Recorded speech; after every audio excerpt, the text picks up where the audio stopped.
The National Weather Service in Peachtree City has issued a severe thunderstorm warning for northwestern Meriwether County in west central Georgia, southeastern Heard County in west central Georgia, northeastern Troup County in west central Georgia, southwestern Cohiba County in west central Georgia, until 2:30 p.m. Eastern Daylight Time.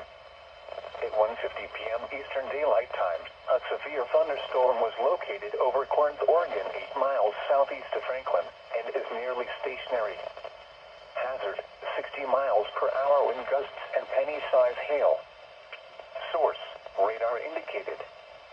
Impact, expects damage to roofs, siding, and trees. Locations impacted include LaGrange, Franklin, Hugginsville, Grantsville, Mothersville, Lone Oak, Corinth, St. Mark's, Harrisonville, Hillcrest, and Louise. For your protection, move to an interior room on the lowest floor of a building.